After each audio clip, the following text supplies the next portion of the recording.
Split squat, front foot elevated, pause, dumbbells.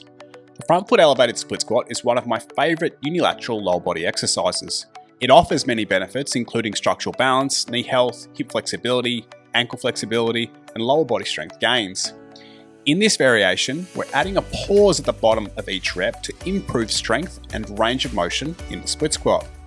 A lot is happening in this movement, so please watch the full length video to ensure you're getting this one right. The height of the elevated surface depends on your lower body strength and flexibility.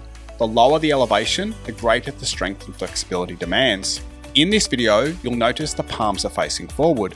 This allows us to maintain a much better posture in the split squat by creating tension in the back muscles. The palms facing forward set the shoulders in an externally rotated and slightly retracted position that encourages us to keep the chest up. Palms facing inwards is also an option as long as you're mindful about keeping the torso as upright as possible. To perform the front foot elevated split squat, place one foot on the elevated surface and the other on the floor with the feet roughly hip width apart. Imagine you're standing on tram tracks, not a tightrope, as this will affect your balance. The length of your lunge will depend on your hip flexibility and the elevation height, and you'll need to experiment with this to find what works best for you. A common mistake in the split squat is not keeping the hips square. As we move down and forward into the split squat, the goal is to stretch the hip flexors of the rear leg. If you have tight hip flexors, the body tries to move around this by rotating the hips away from the stretch. This allows you to move deep into the split squat, but it fails to stretch the hip flexors, which is one of the major benefits of doing split squats in the first place. To fix this, ensure the rear hip is internally rotated and the hips are square. You also want to tuck the pelvis under and keep the rear glute contracted to increase the stretch on the hip flexors. The heel of the rear foot must be elevated and both the knuckles of the pinky toe and big toe stay connected with the floor for the entire set. If the pinky toe knuckle lifts off the floor, chances are the hips are not square and the body is moving around the stretch. Focus on internally rotating the rear hip, contracting the rear glute, and pushing the knuckles of the pinky toe and big toe into the floor.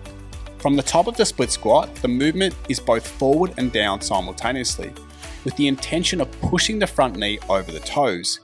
If you can't get the knee over the toes, you'll need to decrease the stance width or increase the height of the elevation. As you move forward and down, you must actively contract the hamstring to pull deeper into the split squat and close the angle between the calf and the hamstring muscles. How close can you get your butt to the heel of the front foot? The front knee must track over the toes and not collapse inwards. Use the glutes to abduct the knee and keep the knee tracking over the toes.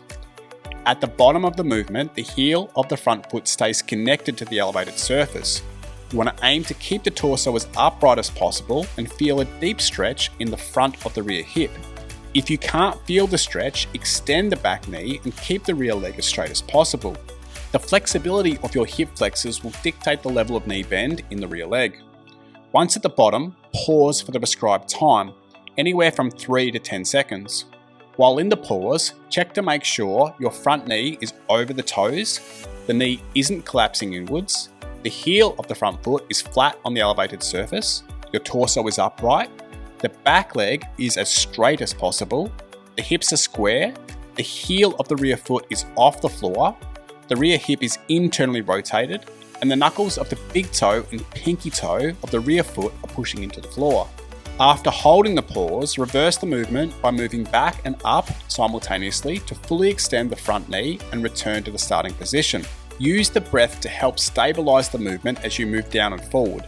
Breathe in through the nose and deep into the belly, trying to expand 360 degrees. During the pause at the bottom, the goal is to maintain midline tension while taking shallow breaths. Then, slowly exhale through the mouth as you stand up. Perform the prescribed number of repetitions on one side before switching and repeating on the opposite side. Give it a try and see how you go. If you've got questions, please leave them in the comments. If you found this video helpful, please hit the like button and subscribe to the channel.